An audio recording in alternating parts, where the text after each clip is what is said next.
स्वतःच्या ज्यावेळेस डोळ्यात पाणी येतं, स्वतःचं घर कुठेतरी मोडून पडतं ना, त्यावेळेस मात्र माणसाला दुःख होतं.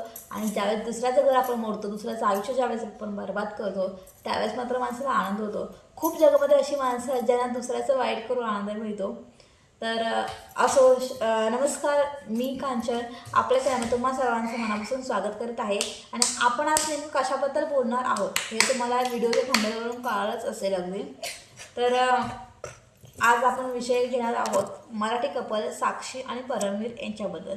तर आज नेमकं आपण त्यांच्याबद्दल काय बोलणार आहोत हे जर जाणून घ्यायचं असेल तेव्हा तर पहिली गोष्ट व्हिडिओ पूर्णपणे बघा. ओके, तर आपण सुरुवात करूया त्यांच्याबद्दल बोलायला. तर तुम्हाला 2 दिवस कळालं असेल, इंस्टाग्राम आणि यूट्यूबला त्यांचे कंटिन्यू तर शॉर्ट्स येत आहेत, व्हिडिओज येत आहेत की आमचा इंस्टाग्राम चॅनल गेलेला आहे अगदी.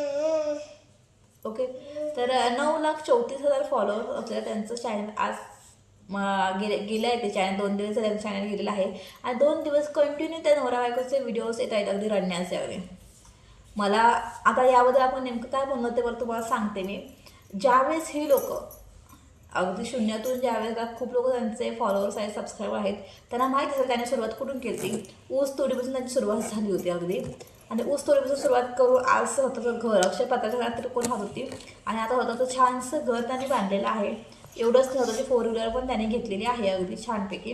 आणि सगळं सुरळीत चाललं होतं, पण त्यात त्यांचं चॅनल गेला अचानक. आता ते नेमकं काय झालं, आता ते बोलत आहे कोणीतरी चॅनलला रिपोर्ट दिलेला आहे. एका व्यक्तीने चॅनलला रिपोर्ट देऊन कधी चॅनल जात नाही. 100पेक्षा अधिक ज्यावेळेस रिपोर्ट मिळतात त्यावेळेस चॅनल जातं.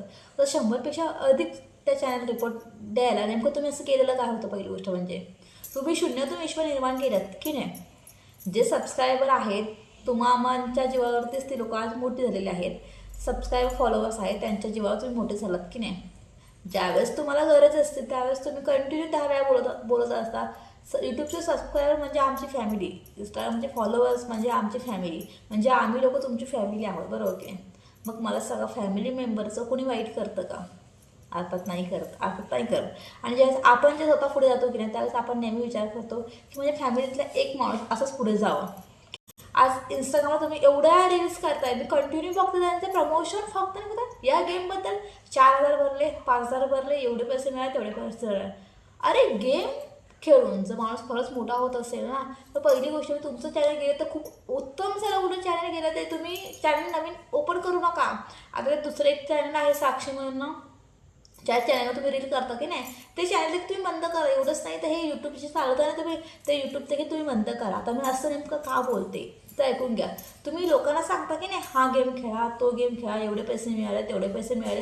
त्यांच्या चॅनलला कंटिन्यू इंस्टाला स्टेटस वगैरे असं कंटिन्यू त्यांचे एवढे पैसे मिळाले, तेवढे पैसे मिळाले.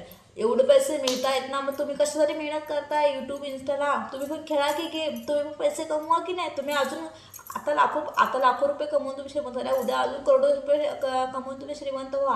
आणि करोड रुपये कमवल्यानंतर त्या इन्स्टाला येऊन सांगा की आम्ही एवढं श्रीमंत झालो, तेवढं श्रीमंत झालो. चालेल का तसं? कारण का तुम्ही तसं नाही ना. मग तुम्ही स्वतः जी गोष्ट करत नाही आहेत ना तुम्ही लोकांना का सांगताय? गरजच नाही आहे ना. ते गेम आज खूप आता ज्यांच्याकडे पैसा आहे त्यांनी पैसे त्यामध्ये गुंतवले, त्यांचे पैसे गेले, काही हरकत नाही आहे. पण खूप आमच्या गरीब घरातली मुलं आहेत ज्यांनी पैसे त्यामध्ये गुंतवलेले आहेत. आता का गुंतवले?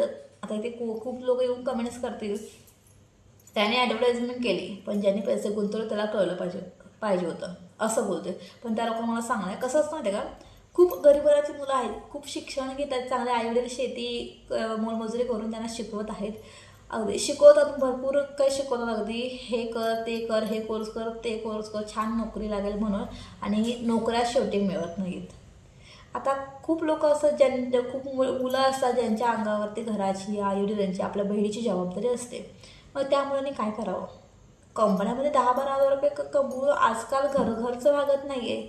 मग त्यामुळे कुठेतरी जोडधंदा करावा असं त्यांनाही वाटतं, पण तो जोडधंदा कधी कधी मिळत नाही. कधी कधी घरातले प्रॉब्लेममध्ये ते डिप्रेशनमध्ये असतात.